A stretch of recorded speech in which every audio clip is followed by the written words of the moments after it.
What? Yes,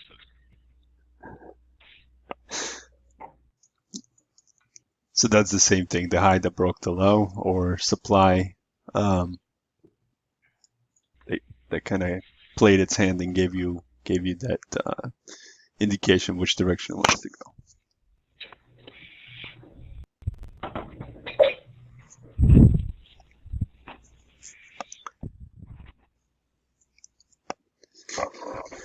I don't remember what the actual confusion was, but it was something along the lines of what do you do? Where's your low? Where's your high? Which direction do you trade in, and so forth.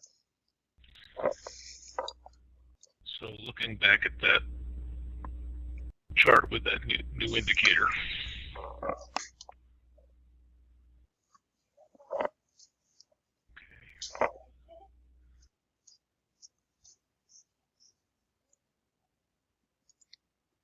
You see if I can kill the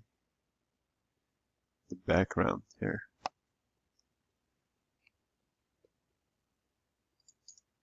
cream, red, white, gray, dark red. Yeah, there's just so much in here that it just some of it applies to future, some of it applies to everything. Come on. Oops. Trying to kill this trender.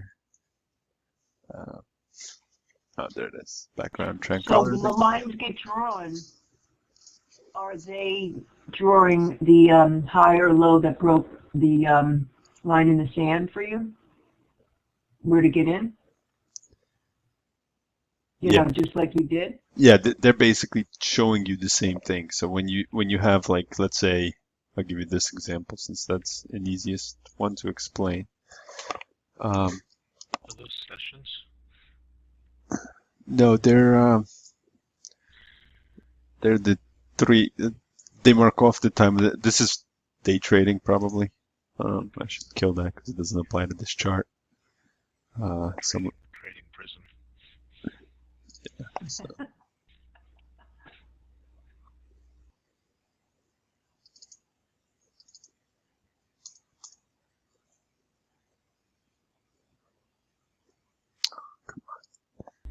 it still has some bugs. That's why it's version That's 1.0. okay.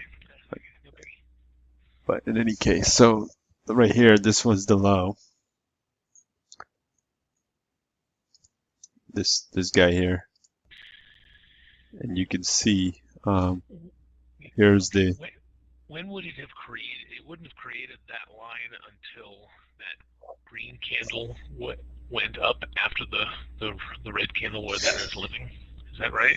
it wouldn't it would have it created it. See where it starts? It created it right with this candle here. When that candle closed, it would have Yeah, created it. yeah, Got it. because this was the first counter trend candle. So this became the low. This became the high. Here's your high. So you kind of see that's your line in the sand high. This is line in the sand low. Or as I used to say, LS high, LS low. Then that red candle, So this candle right here yeah. was the one that signaled short. And this area here was your supply zone. These two candles here. Based on simple OTA rules of boring and exciting candles. Here's your candle in control of that situation, and technically it was just that candle. This candle was erased a little bit. So here's your drop, here's your pullback, and that would have been your entry around this little box here.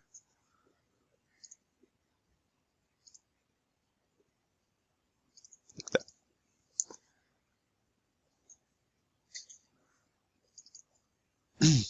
And then the next rule, actually I had the rules up. Do I still have them up? Yeah. Here's the rules for line in the sand.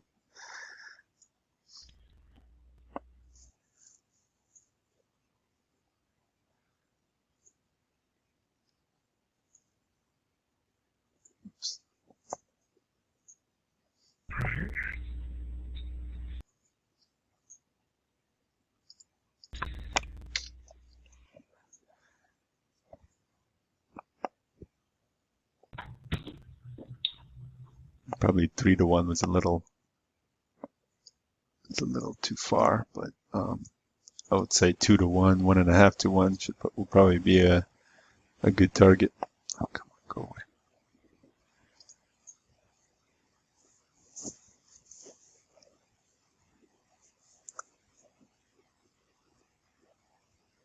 So then you simply mark off, 300 here, and then 4 or 500. Wait, 500.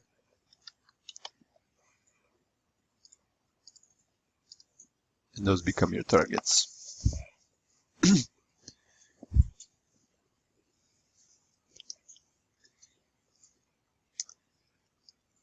Makes sense? Yeah. If you see where the diamond is in the middle of your screen? This one? Yeah. Yeah. So if you go 1, 2, 3, 4 candles back from there. Yep. That one. Mhm. Why would that not have turned those 2 boring candles into a red line?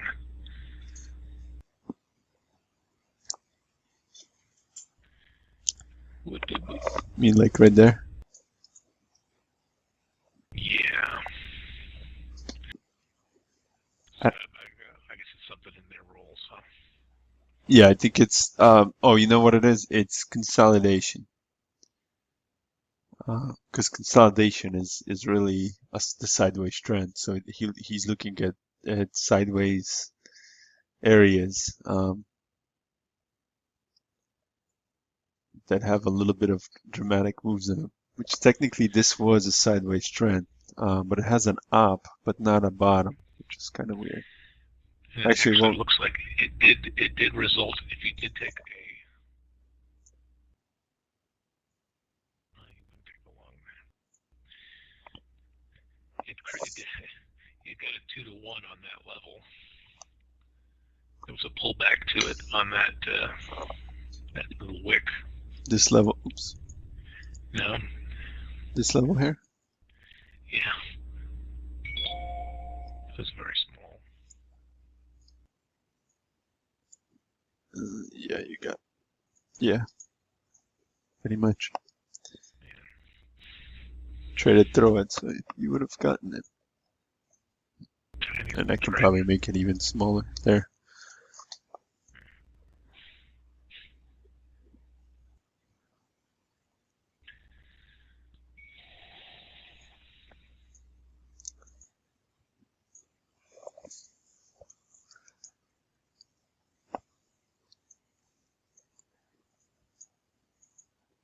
The funny part is at the end of the day, both systems accomplish the same thing. They get you almost similar entries and similar trend identification and so on and so forth.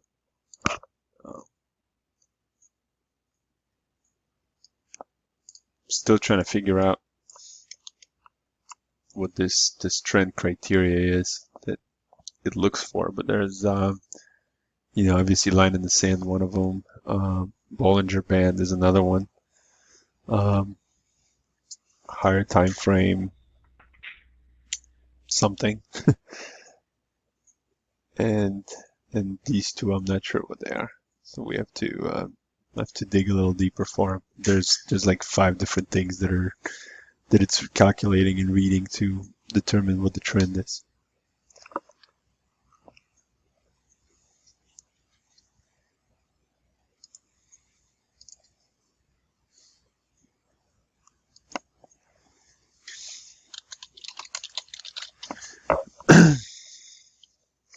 But my favorite one is just these zones. They're kind of, they go nicely with it. I was playing around. I went into a all asset mastery XLT this morning just to see how this lines up with OTA, and it was right on. I mean, Bashir was drawing the zones, and they were actually showing up on this indicator alongside what he was picking. as his levels.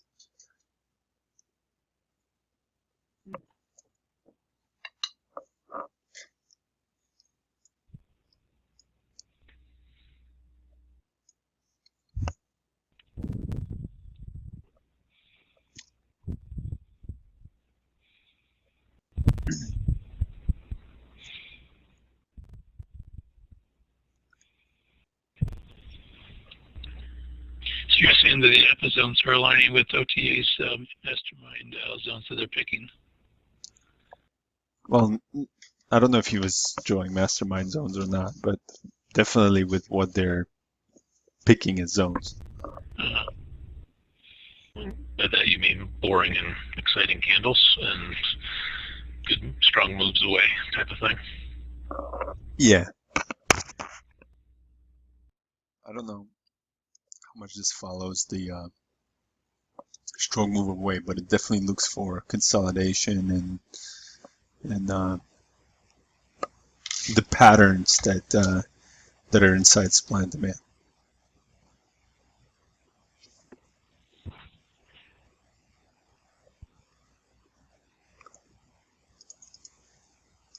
Obviously, you know, the what do you call them? Trend is important, but you can almost take every single level, whether it's supply and demand, trend independent, and you're going to get a bounce off of it. In some cases, significant, in some cases, not.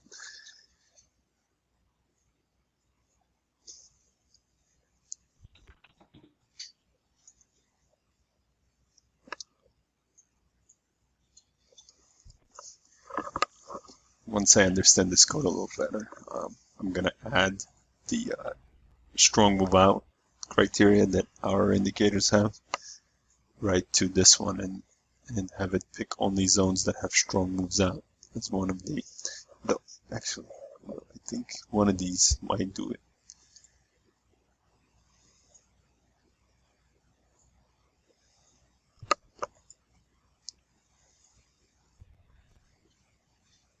Now you know what, this is how it draws the zone based on OTA.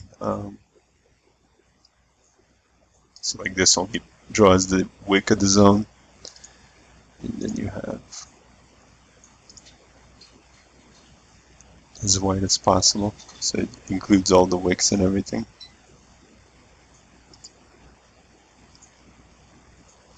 I think he picks intelligent, which is basically proximal distance with a little bit of wiggle room. So he takes the body and adds a little bit to it.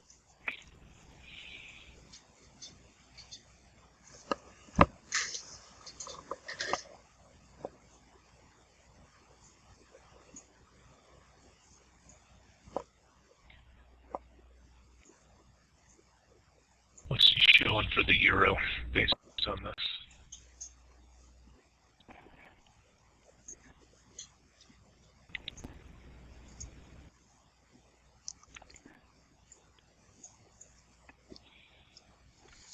So the thing I hate about Ninja is the load time of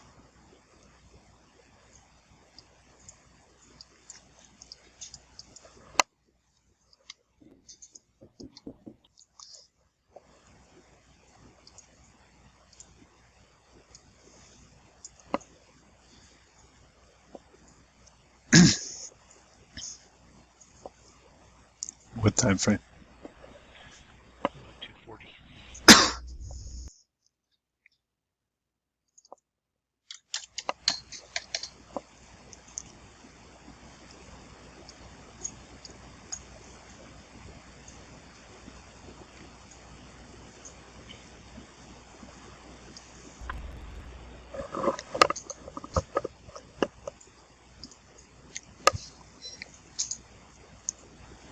One sec, it's a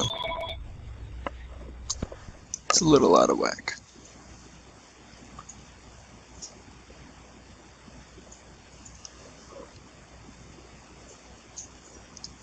Alright, there you go.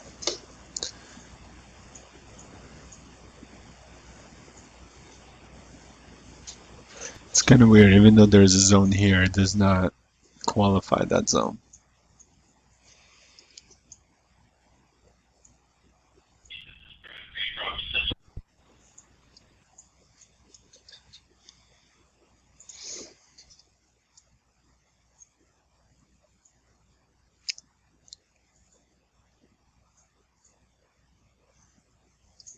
Did you say something, Tom? I didn't quite hear you.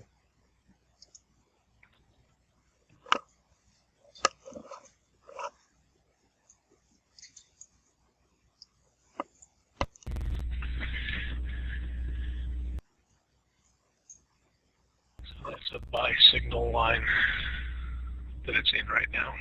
So that's what we have on ours. It kind of lines up with what ours is, but this is more just a break of a line in the sand, which technically this should be a zone. And just for some reason it doesn't meet their rules. Oh, I see. It only counts on there if it gets that triangle or the diamond. Is that what?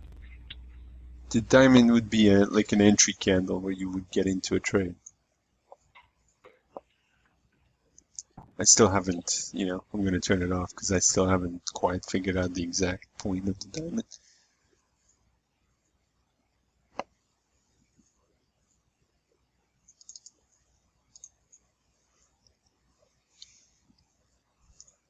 Obviously, they're not going away. There.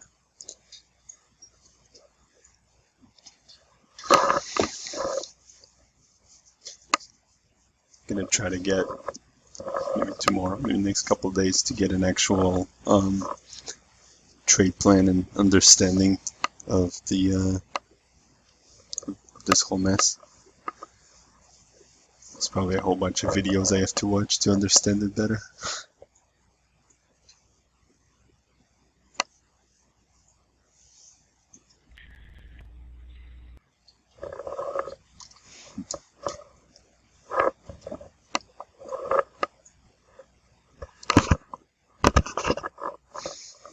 But this would be a really nice enhancement to our stuff, the levels.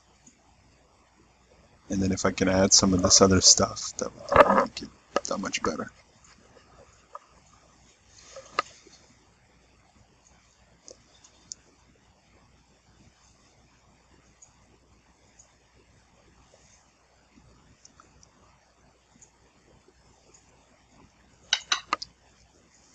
Any questions? No, not really. It sounds like you're on the programming mode though. Yeah, trying to enhance the stuff we have, find tools for directions and better way of drawing levels. That's the few components that I'm really after here.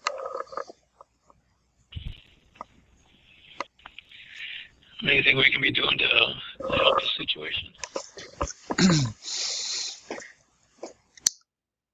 Just think about things that are missing, things that are not working for some of you, and so forth, so we can correct them.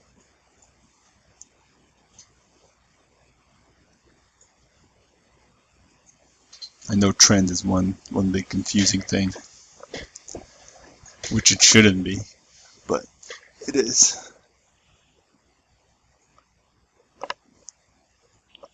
I think the biggest thing is trying to figure out which time frame, and that seems like it changes almost daily, which time frame is working, which one's not, which one's going sideways, which one's trending, and trying to figure out where to put the stops to keep out of harm's way, and figure out what the real risk level is based with these different swings that you get during the daytime. Especially with all these announcements we get, man, we get announcements almost every day. That just throws a monkey wrench in the whole works of the trends or the directions. Well, there's a little bit of a currency war right now. Yeah. So with all It really makes it difficult trying to pick the time of day, the direction, and the time frame to take those trades. When it gets into the higher time frame zones or the buy signals or sell signals, it's almost like, I mean, I'm finding that I'm almost having to, especially when I get into some of these higher time frames, I'm going more towards a confirmation type entry or number 2 entry, more so than a target shoot touches the zone gotten low guns by in the target shooting aspect.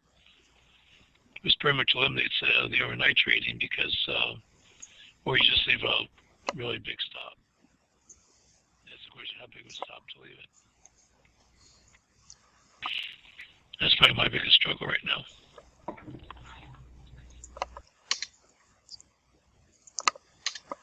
Okay.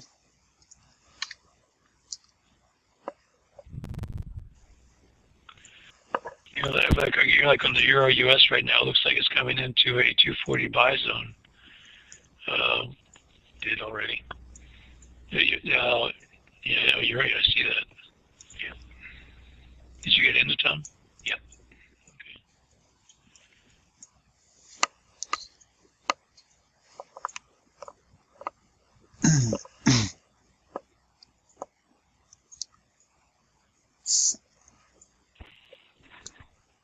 So technically what you do here is there's two ways. One, you take this zone as your entire zone and you put your stop right outside of it.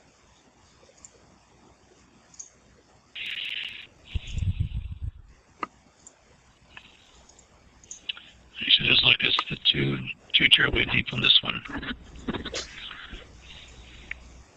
Like about 30 pips. Yeah, about 30 pips. Looks like it hit them. On the trees. Yeah, this one happens to be aligned with a major hole, and a 4-hour exit is just about as good as it gets. Sorry, a minor hole. And it was sitting right on top of the 240 coming into the 240 cloud.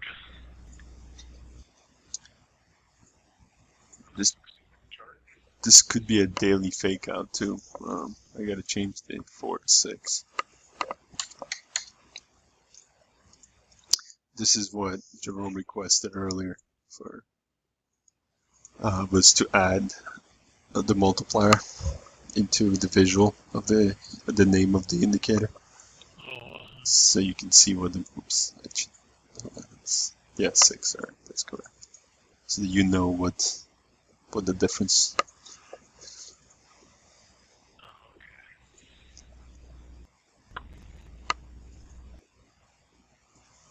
And then I also added into the QT scale so that you know whether it's majors or minors. It will say majors or minors.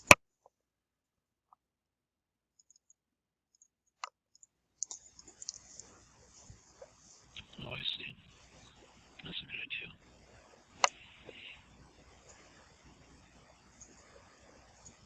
Yeah, it makes it visually easier to see what's in there. The other thing I couldn't figure out is he said something about a flyby cursor, but I'll let him figure out what he meant by that. Flyby cursor. Like if you fly by and a box comes up, I assume maybe he was talking about this box. But that box is not, that's an FXCM box. That's not something, that's a data box. It doesn't contain the indicator data in it.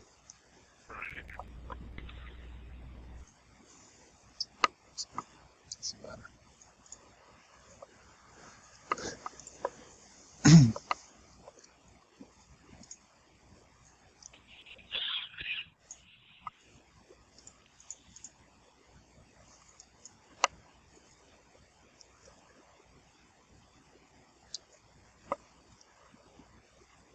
So now, going back to the question,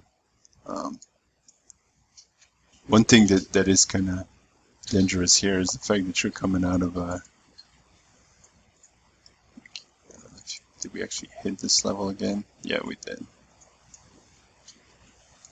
But we already been there. This level's kind of been cleared out. So we may break through it and go back to 125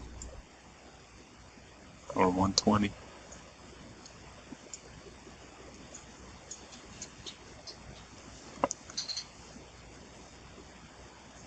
I think we have to do the confirmation entry addition to our indicator. Something that signals based on when price comes into a level and then pops out, and you get, let's say this candle closes engulfing 2 candles or something like that. That would be your trigger to get in. Would that be considered high on the curve, though? It is, but that area has been already taken out. It's been, this was the clear out, and this is just like a little bit of leftover candles or orders that push this down. It may break higher, though obviously it may not. So Where's your target now for being long there? so if you get in here, your first target should be the opposing hesitation zone. And then let the second target be up here. Right, so on the 242, you have your minor quarters on, so you're going to 30 pips first, and then The one, if I change this to majors, you'll see that there is actually the boundary of a major quarter here that we bumped up against earlier last week. Now, the one thing I don't like here is the fact that on a 4-hour we closed below the actual quarter. Right. But we already had a retest of that area, so we may break back above it. A more conservative way it would be to wait and see if this thing breaks above and closes on a 4-hour back above 1250. And once it does, then you'll have a 20 pip zone to take the trade on.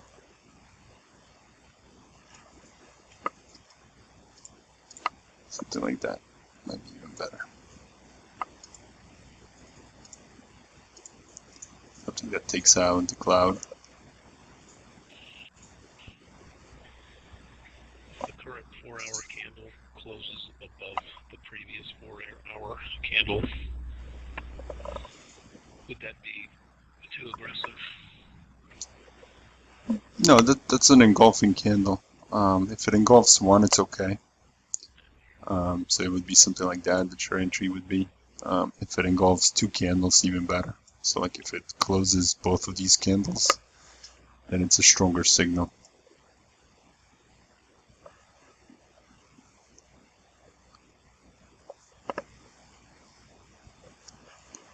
Kind of like something here. You have one candle that closes both of these candles here, and price pulls back for a retest and comes down.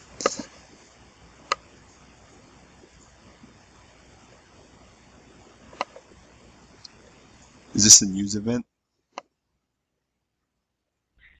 Or is this just European Open that caused that?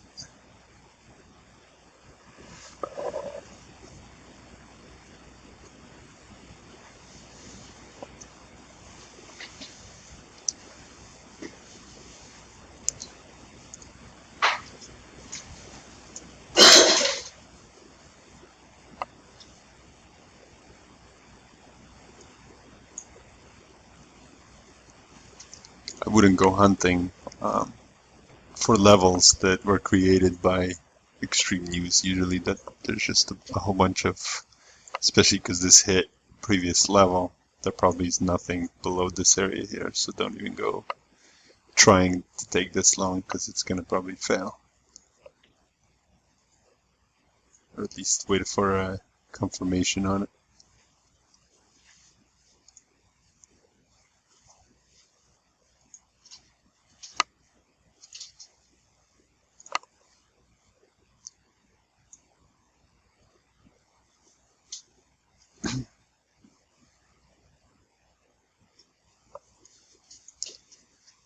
This one actually has a little bit of point to it. It broke out of a quarter, pretty strong.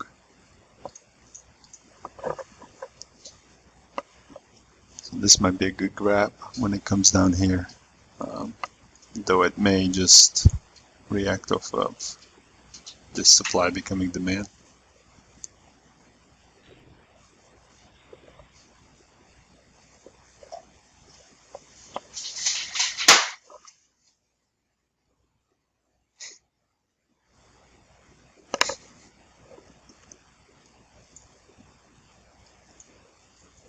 If this thing closes bullish, I would grab it here. If it pulls back to here, I would grab it there. Next biggest question is, will it break through that base on that rally to that upside on that announcement last week? Right now it's at the base of the rally base. Talk about this one? No, next one up. There. This one? Well, actually, it's down just it's in that candle that you're not looking at. It is it's the base right in there if you're going a lower time frame. Oh, wait, I thought you were on the Euro US. Never mind. There's a little bit of a base right there. Yeah, I was thinking you were on the Euro US, which was. I realized we switched charts here. But yeah, there's a little base there.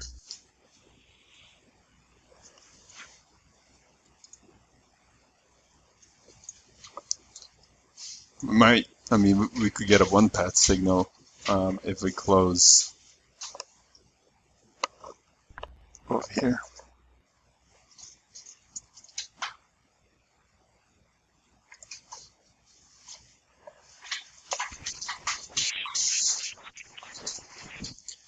This is kind of the same story as the euro. If we get a 4-hour close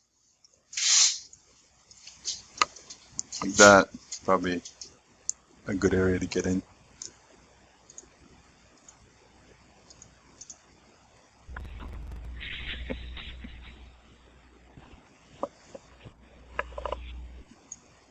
You will have a signal here inside of this area.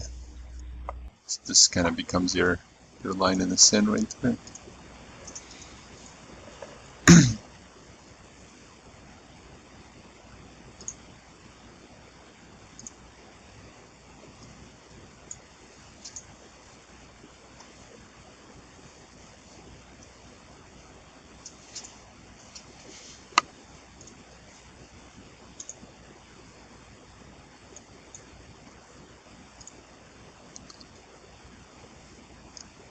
Another thing here, just keep an eye on that area. The flip side, if we do break below, then obviously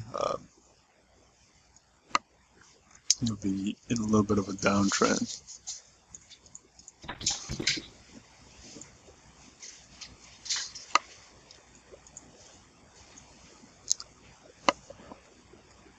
And we reacted to that, so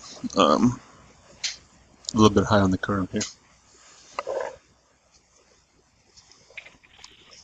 You guys can see that this thing actually made it, made a whole move. This is where we got in, right in this area here.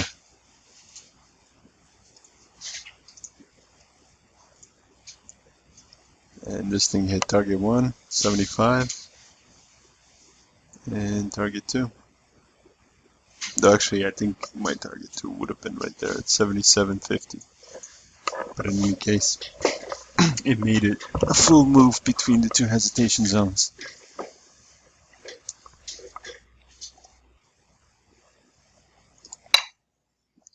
So now we're a little bit high on the curve.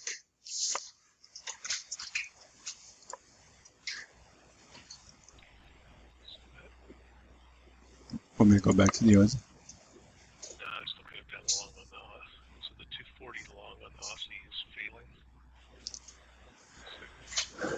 The 240, this one, right? Yeah. Yeah, it looks like it is.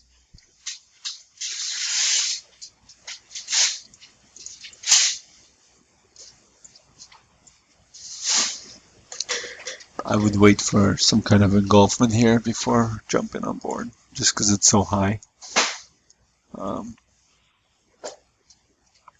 75 would be the first area to engage. So 75. It's actually where it is right now is 75.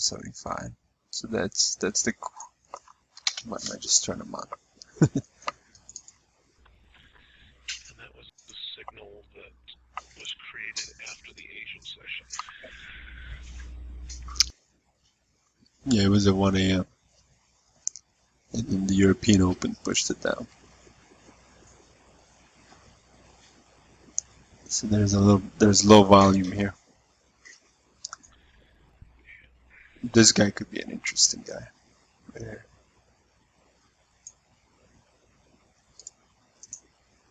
The wick over wick. Yeah, wick over wick. See that? There's the level.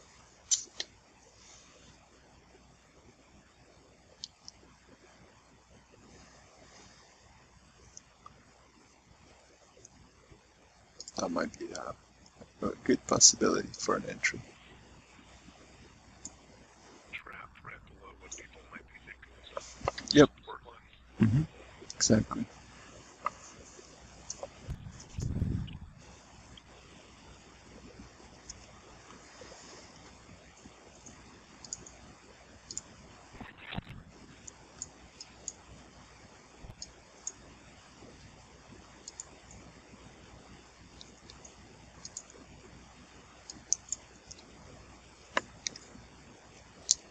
Similar situation on the Kiwi. There's a little trap right there. That's actually a nicer bear trap than the other one because of the location.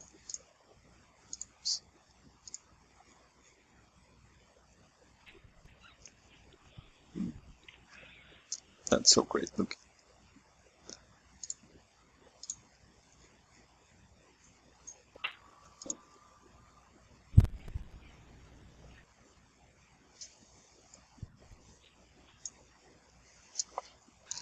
Still a little bit high on the curve.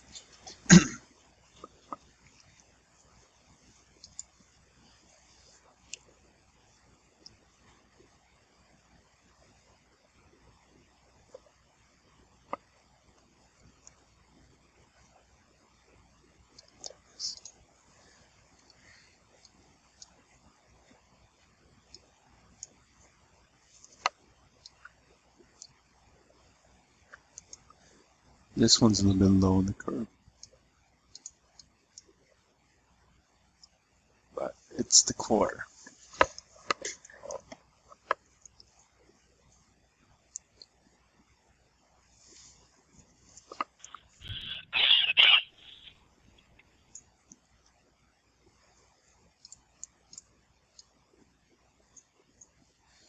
We didn't close these lows, so be careful.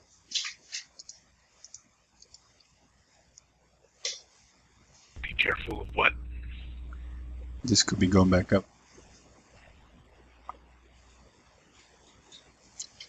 It kind of failed to make a lower low here, or close a lower low.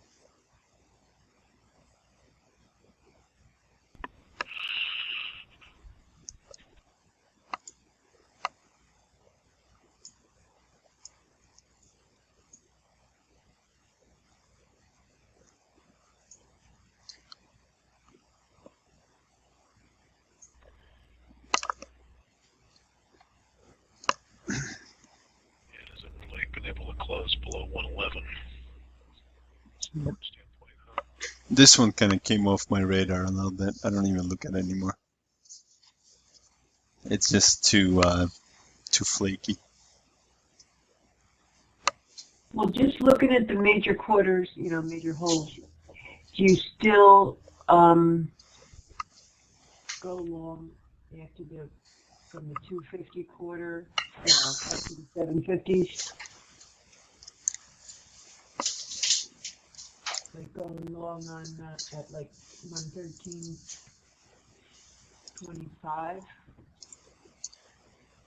You mean like that? Yeah, like how do you?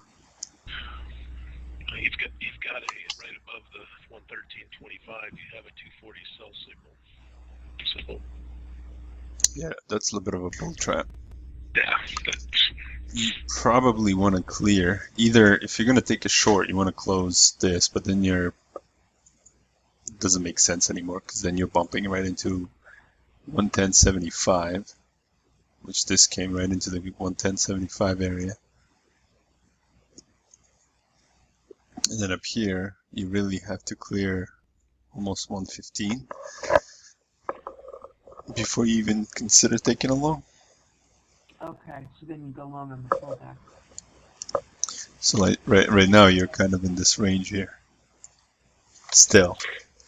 Mhm. There's a 114.50 plus a little bit sell signal that's been hit 1, 2, almost 3 times. Yeah, this one. Right at the top of the range. That's the resistance, huh? Yeah, it's this whole mess here is what has been really. It's just trading between 111 and 114.50. Is there an actual level here?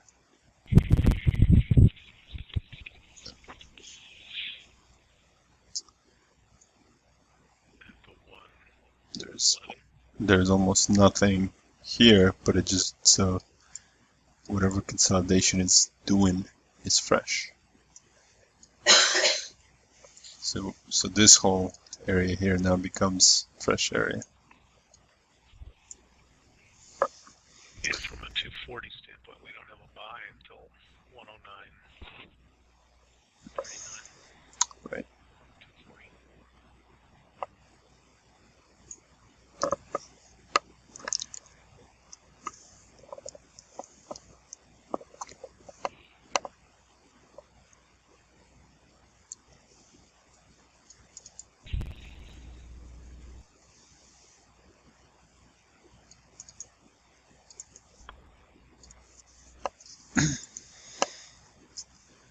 The moving averages don't support alone.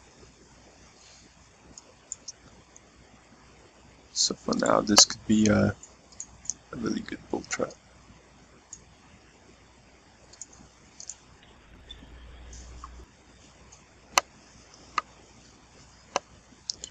And if this area holds, and that could be a really good trade too.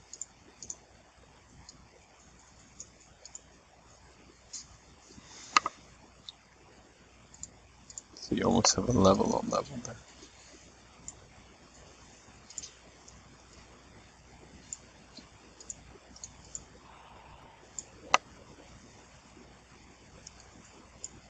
And then your first target off of here is this guy.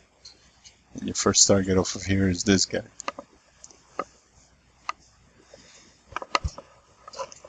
Or if there's any consolidation that gets created here before it breaks up, that could be your first target on top of that.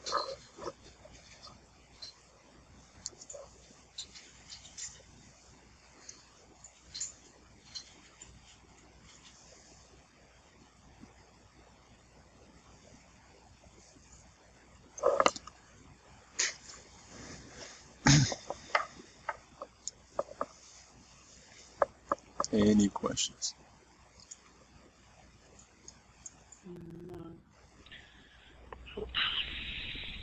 Nope. See, this is the reason why it's bouncing. It's coming into a weekly, or I should say monthly cloud here.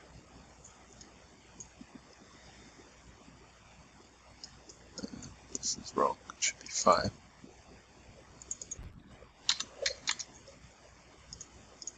There. It's already inside the monthly cloud. Should be a 4, shouldn't it? Oh, that's 4.5. But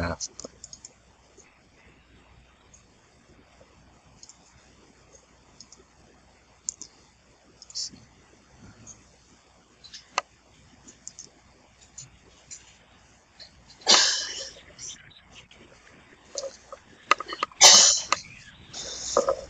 So it averages to about 5 weeks. Can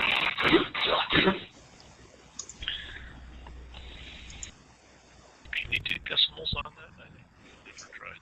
You could. You'll get a little interesting results. But, I actually don't think I said this one to be. I don't think it'll accept. No. See, it rounds. I can change it. I can give you that option if you'd like, where it would be a decimal point. you only really would need to use that on the weekly chart. So you can either round up to 5, or round down to 4. Neither one is wrong. They're approximately the same. Right. That's 4.33, the real number, but Or if you want to really be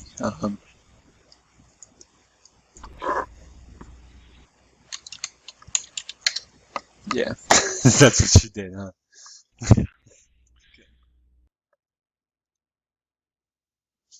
Plus, considering that it's also 2 weekends there. No, actually, it has a Monday.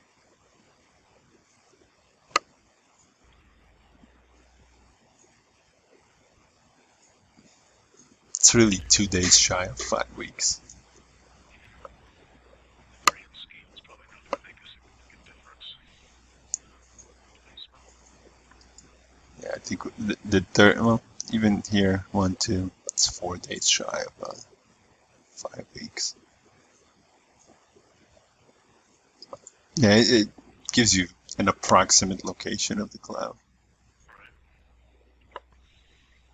But I can add a decimal point if you want to. Yeah, no big deal.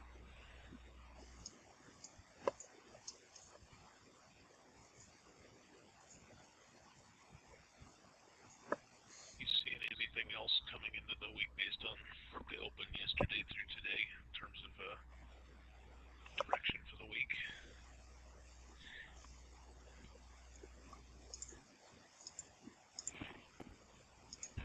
He says that the 100, 200 day moving average is effectively the cloud on the 4-hour chart. Is that? I'm trying to remember what you. Yeah, it is, but it's the 100, 200 hour moving average is what you want, which is basically a 4-hour one path setting or one path cloud on a 1-hour chart. On a 1-hour chart. Okay. Yeah.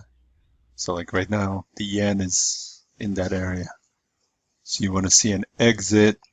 Let me, hold on, this is the wrong one. Let me put the right cloud on here.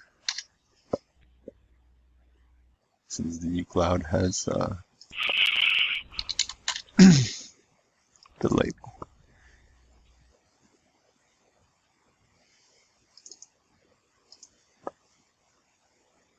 There you go.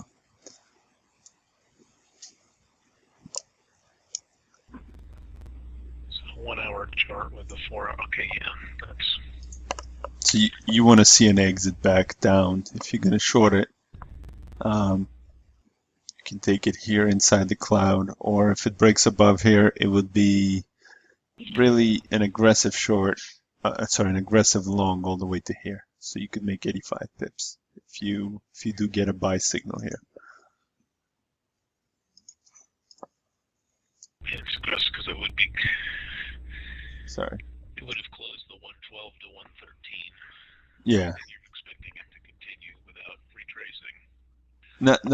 The one thing to kind of remember and visually understand is that these guys still need to cross.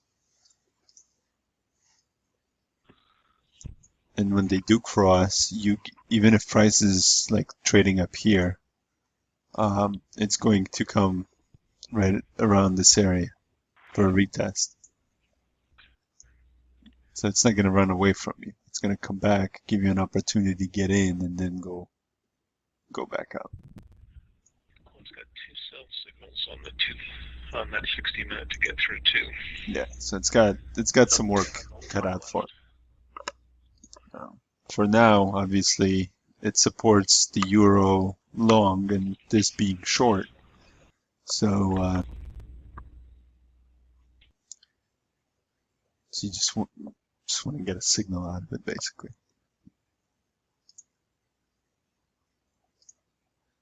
See, same thing on the euro. Euro is supporting a long. So if a euro tomorrow breaks out of here, it'll give you a signal to go long.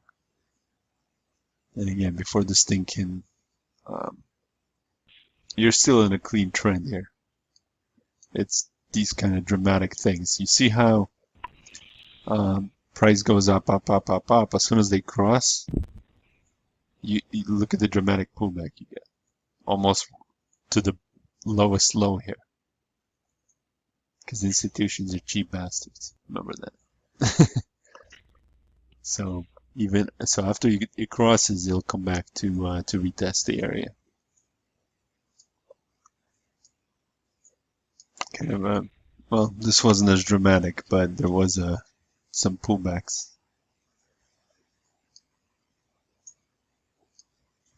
And you can see here, it went up, it pulled back. You're gonna get that simple fib rule anyway. You're gonna get a 618, 786, 50 retracement of the swing. Sometimes they'll get a 382, but those, to be honest, anything below 50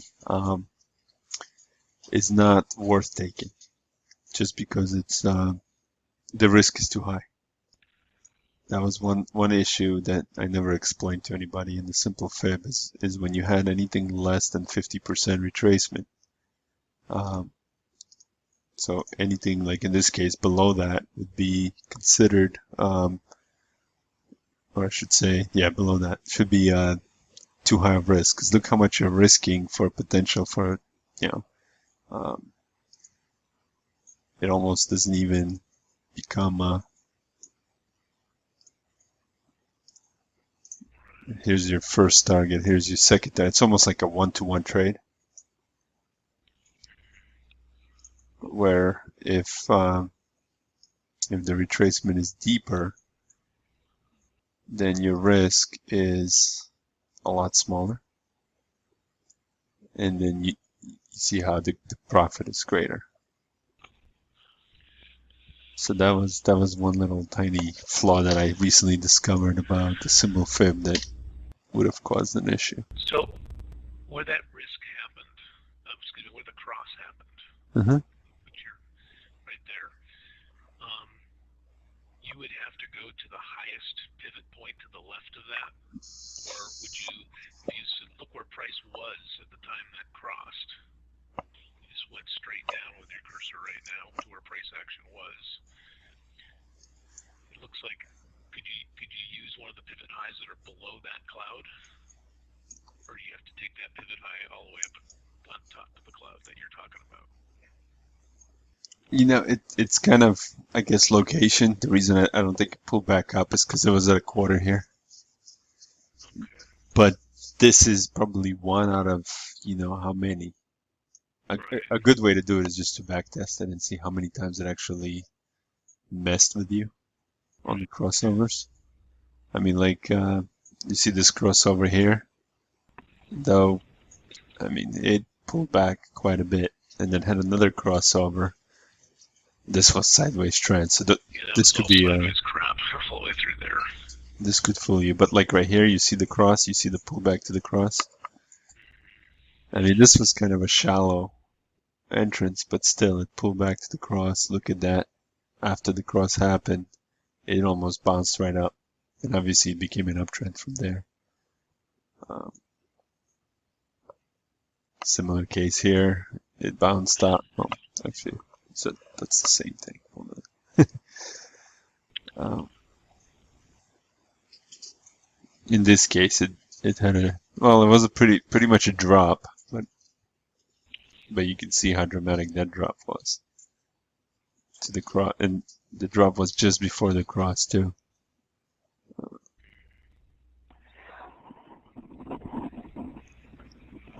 It's not gonna go anywhere until the moving averages line up for it to go somewhere. So even though price is moving up, up, up, even though the moving averages are out of whack, it's not going to go too far. Or I should say, even though price is above the moving averages, it's not going to go anywhere. Like here, you can see how price is trying to push, push, push. It only reaches supply, and it was still a sell signal, so it comes right back down. So I think the location of the moving averages is very important. And you want to have a clear trend so you can trade that trend. when you have these parabolic candles like that, they really mess the trend up a little bit. So you want to, I guess, do the similar thing that the institutions do. Is just basically sit on your hands until whatever it is that caused the mess to begin with settles down. And then after that, you'll get once you have a clear trend, either 2 higher highs or 2 lower lows, you can then trade in that direction.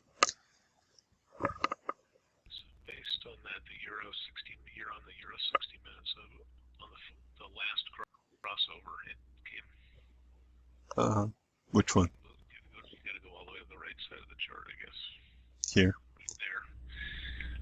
Look where it crossed and look what it did afterwards. It came all the way down. Yeah. And almost retested the lowest low here. Yeah. I think even traded through it by a little bit. That's what you were saying.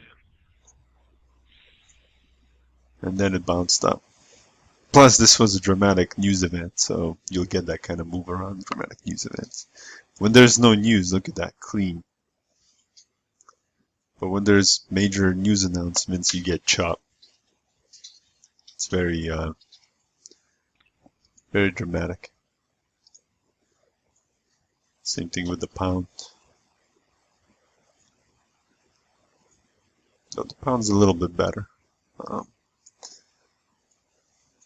You can see that dramatic bounce after the crossover. Came, almost took out this high area here, but held. And then 2 lower lows. Here's one. Or here's one low that got broken. Here's a second low. And now it started trending. Then it became an uptrend. This was news.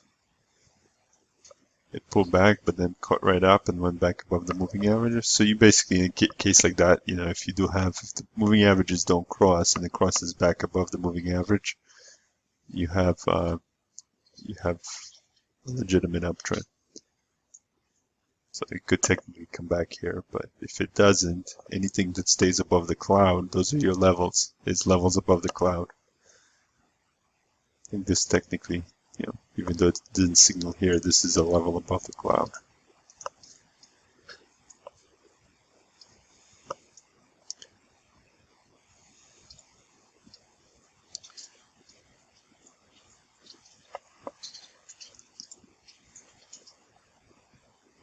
And again, actually, the one thing we're looking for here is we want to see by tomorrow, we want to see a bounce off of this and a move in the up direction. Same thing here, if it does bounce up to retest the cloud and then starts moving down. That's the direction for the week you're looking for. You can see they're all kind of lined up right now.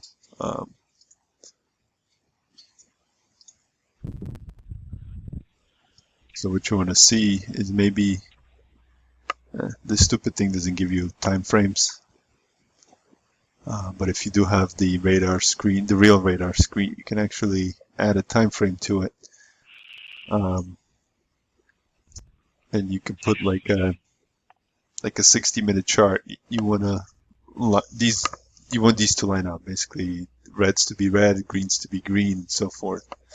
Not what you see here right now, where it's all over the place. Your perfect storm. Yeah.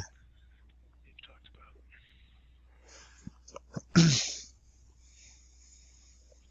Unfortunately, I don't have the time frames here. But let me know if you guys have it so you can see what it looks like.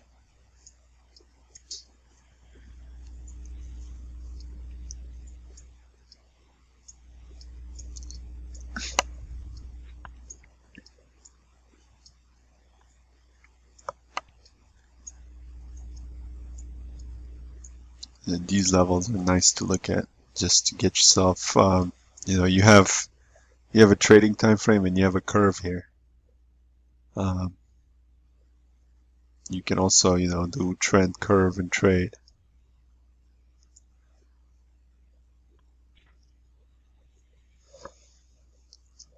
kind of nice when you have the levels. You don't have to look for levels manually; they just appear for you.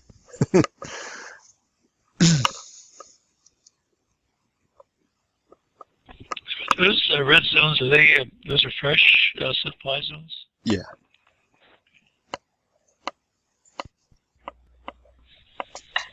Like this one is going to disappear after this candle closes in about 12 minutes. It was traded through. Hey guys, I'm gonna have to take this. Alright, get ready, Tom. Talk to you guys tomorrow. Thanks, James.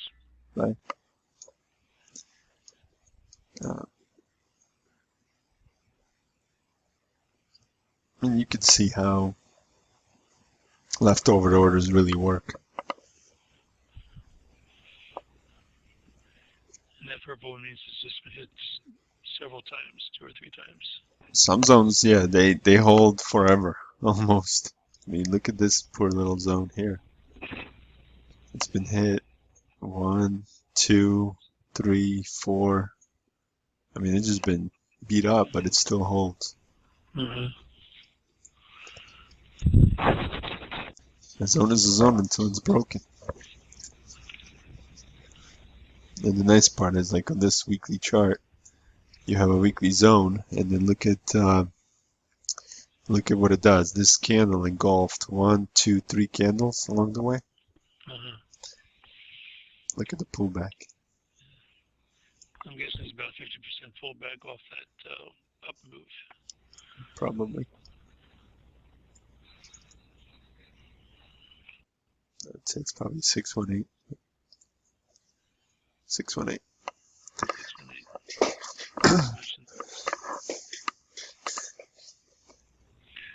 And then if you, there's your target one.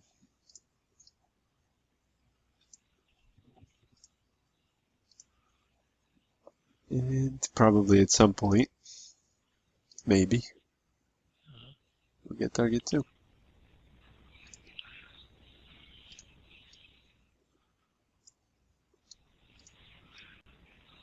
And that could be 2 or 3 weeks down the road, or it could be tomorrow. I wouldn't count on it being this week, but it could be next week.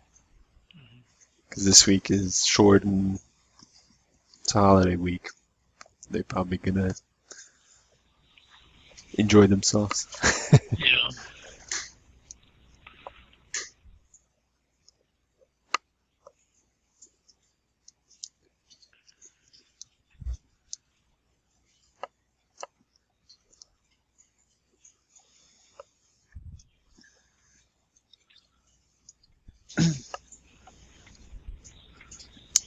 So the euro may come back and retest that 112.30 area again.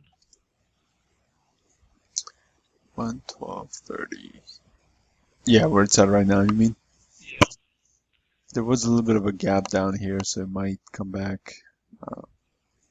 There's a little level right there that it might play with.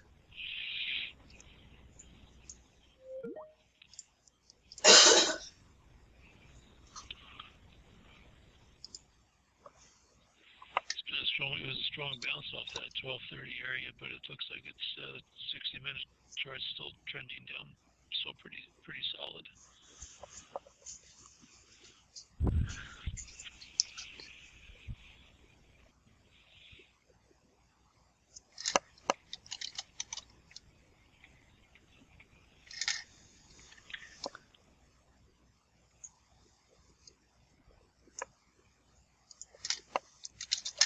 Probably get down all the way down to the 1205 or 112 area before it stops. You have a level on that 60 minutes.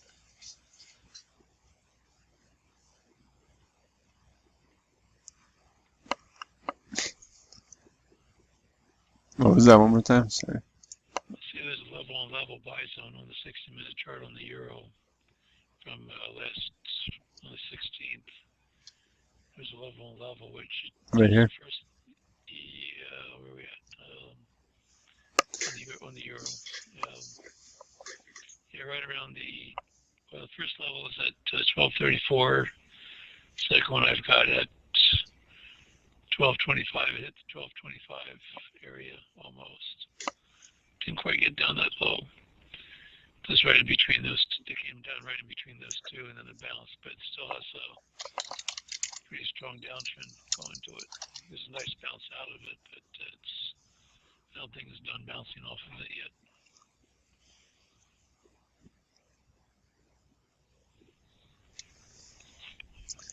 Yeah, it's probably going to come down and retest it and then engulf some candles and turn into an uptrend. Yeah. I'm guessing probably sometime during the middle of the night, maybe in the European session. So if it turns into an uptrend for tomorrow, you know which direction to trade, right? Yep.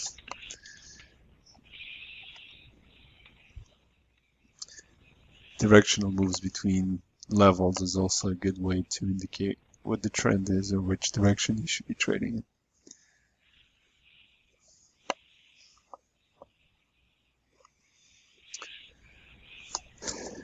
Well, I think it's time to take a break for the night. Sounds like a plan, James. We'll see everybody in the morning.